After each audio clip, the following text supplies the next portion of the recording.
Hi guys, got another Mindset exclusive, Mindset Explosion exclusive. This is Joe Polish from, for those who don't know, in the UK. So you are the founder of I Love Marketing.com. Yeah, my podcast, I Love Marketing, and Genius Network, and you've helped people like Richard Branson. I'm Richard Branson's largest fundraiser, so I got interviews with Richard online. You can find all that stuff by just typing my name into Google. Brilliant, brilliant. And what I was intrigued about there, I did see you speak a few years back, and I heard your story about how you came up, and you just asked a question about, well, I would like to hear from you, and love to hear this for my viewers. I have people, because you do a lot, you help entrepreneurs and people dealing with addiction. Yeah, which seems kind of weird to be like helping entrepreneurs and addicts, but in many cases they're a lot of the same thing, because workaholism is the respectable addiction. So yeah, I just try to help people struggling with addictions, and I try to help entrepreneurs because these are people out there working really hard, just trying to make it happen. So, and as I spoke to you just now, I have a friend that's dealing with alcohol addiction.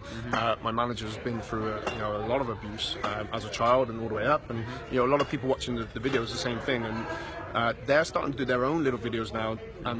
Using their pain. So what advice could you give to them to how you can turn pain into success? Well, for one, like if you want to borrow something from 12 steps, is the first thing is admitting you have a problem. And if you look at any area of your life, it could be drugs, it could be alcohol, it could be sex, it could be gambling, it could be work, it could be internet, it could be gaming. I mean, anything that is a compulsion. I look at addiction as a solution. It's not a great solution because it's a solution that could destroy your life, it could kill you. But if you're in pain, depression, loneliness, sadness, you just want the pain to go away. So I don't view like someone wanting to get out of pain is a bad thing. It's just the mechanism that they use to do it. So the question, like my friend Gabor Mate says, is not why the addiction, but why the pain. So understanding that any self-destructive behavior, be it alcoholism, anything that's creating some excessive sort of crazy making compulsive behavior that's leaving a path of pain and destruction, you're trying to actually get out of pain. So understanding it from that standpoint, you'll have a different framing that you're not just a bad person because you're doing it. So that's the first thing, is admitting that you have a problem. So hope heals, and you don't want to try to do this on your own. People try to fight silent battles, and you got to remember you're as sick as your secret. So if you can go somewhere and talk to people and build a rapport with individuals that are going through pain, you'll find healing. So I'm a big believer in 12-step groups. I'm a big believer in communities. But then, what are you going to change or replace the behavior with? Because it's not just about stopping something. See, addiction is a response to trauma.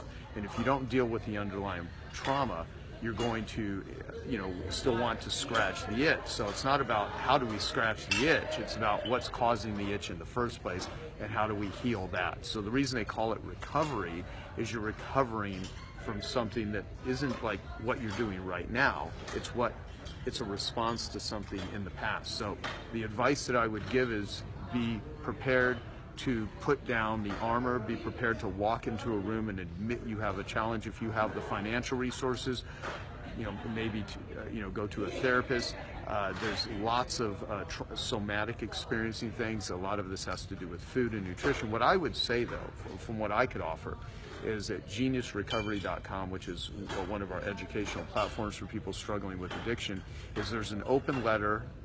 It says open letter. You click on the tab. It's open letter to anyone struggling with addiction. It could be if you're struggling with addiction or if you have a loved one that is, read that letter. It'll basically give you a framing of it, and then on that site we have every type of 12-step community all over the world, places where you can find every type of addiction, drugs, alcohol, behaviors, and then there's a whole list of all kinds of podcasts. We don't sell anything there currently. I mean, there's, it's all free, and I funded this out of pocket just to offer stuff. So I mean, I think through Genius Recovery and just looking at some of those stories, it will lead to all kinds of things that could inspire people, that could help you understand, this condition of addiction, what it really is, what it's not, and that's what I would recommend. I mean, I created the exact thing I wish had existed when I was going through some of my worst states, but I still do the work. I mean, I go to meetings, I do a lot of it has to do with nutrition and exercise and meditation. I do a lot of yoga. I've done a lot of somatic therapy, and I create environments for myself, because if you don't have a healthy environment, you're going to be triggered and stressed out. So, I mean, I know that's a lot, but that's how I would respond to it. That's perfect. So that's geniusrecovery.com. Geniusrecovery.com. That's perfect. Thank you so much for your time, Joe. You're welcome. I really appreciate the video. So yeah, awesome. Great talking with you. Thank Good luck to everyone out there. Thank you.